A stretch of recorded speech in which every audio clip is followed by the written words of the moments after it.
we're willing to establish, and I'm quoting it now, we're willing to establish normal relations with Israel, meaning trade, tourism, and so forth. Well, some of you are thinking, well, you know, that's the United Nations General Assembly, and they're filled with anti-Semites and Holocaust deniers. The only one who's not anti-Semitic is the people of Nauru and Palau.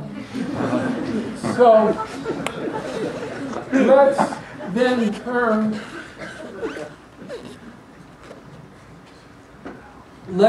turn not to the most representative body in our international system. Let's take the most respected body, namely the International Court of Justice.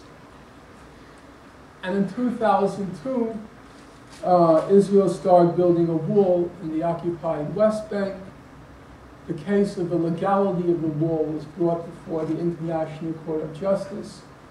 And in July 2004, the judges of the International Court, 15 judges, they presented their conclusion. And in the course of presenting their conclusion, they had to touch on some questions of international law bearing on the borders, the settlements, and so forth. I don't have time to go through it right now, but the basic picture is the wall that Israel was building and continues to build in West Bank. It takes, I'm going to take off my coat, this is a little hot. It takes what the International Court of Justice calls a sinuous route, that means a winding route.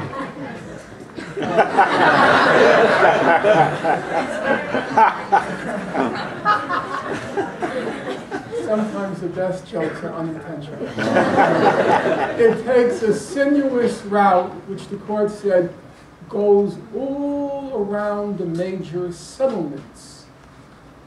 And so, if the settlements are legal, then the wall would be legal. But if the settlements are illegal, then the wall is illegal. And so the court had to pronounce on the legality of the settlements. And then the wall cuts right through East Jerusalem, keeping the Jews and keeping out the Palestinians. And so since it cuts right through East Jerusalem, the court had to rule on to whom did East Jerusalem belong. Because if it belonged to Israel, obviously you're allowed to build a wall around your property. But if it's not, doesn't belong to Israel, then the wall is illegal.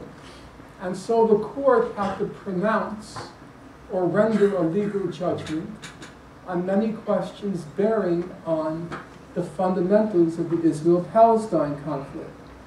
So what did they conclude? They said, well, it's illegal to acquire territory by war, so Israel has no title to the West Bank. The case dealt only with the West Bank. Israel had no title to the West Bank. They said in their international law, the settlements are illegal, so Israel's settlements have no legal validity. And they said, now calling them the Israeli settlements in the occupied Palestinian territory, including East Jerusalem, have been established in breach of international law, which means the court came down the same place as the General Assembly. Israel has no title to any of the West Bank, any of Gaza, any of East Jerusalem. They are occupied Palestinian territories. And the settlements, all the settlements and all the settlers, a figure now up to 500,000, they are illegally occupied or illegally situated in Palestinian land. What was the vote? It was very close. Very close.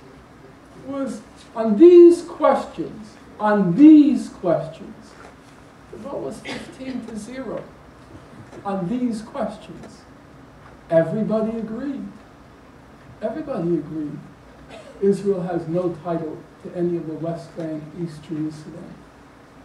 Everybody agreed the settlements are illegal. There's an American judge sitting on the court, Thomas Bergenthal. Bergenthal disagreed on the question of the legality of the wall. He didn't exactly disagree. He didn't write a dissent, but I'm not going to get into technicalities.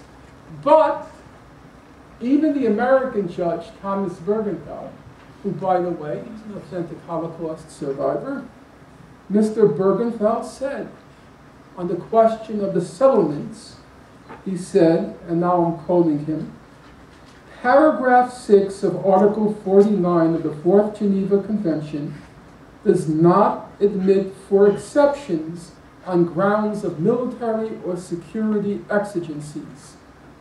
I agree that the provision applies to the Israeli settlements in the West Bank and their existence violates the Geneva Convention. On the key question, the question of the settlements, Bergenthal went along with the majority. There was no dissent at all. The same thing is true on the refugee question. The refugee question is now gradually being effaced. It's a very clever little maneuver in all of the discussions of statehood. The whole question has been reduced to the question of a Palestinian state, and the question of the Palestinian refugees has been made to vanish.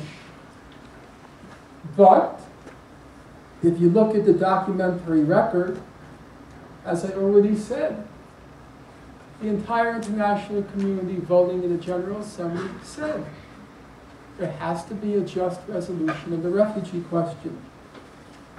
Not just the General Assembly, that's also the position of the major human rights organizations, Amnesty International and Human Rights Watch, both of whom have called for the Palestinian right of return to the territories from which they were expelled in 1948 and then later in 1967. That's where the international community stands.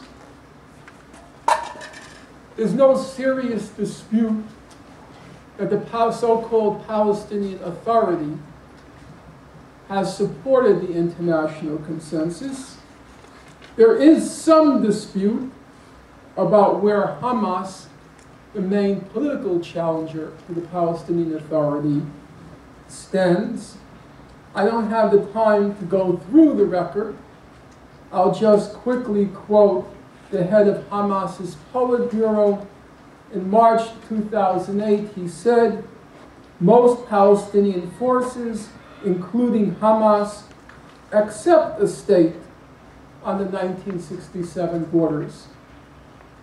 Even right after the Israeli invasion and massacre in Gaza between 2008 and 2009, right afterwards, Khalid Michel reiterated, and now I'm quoting him, the objective remains the constitution of a Palestinian state with East Jerusalem as its capital, the return of the Israelis to the pre-67 borders, and the right of the return of our refugees.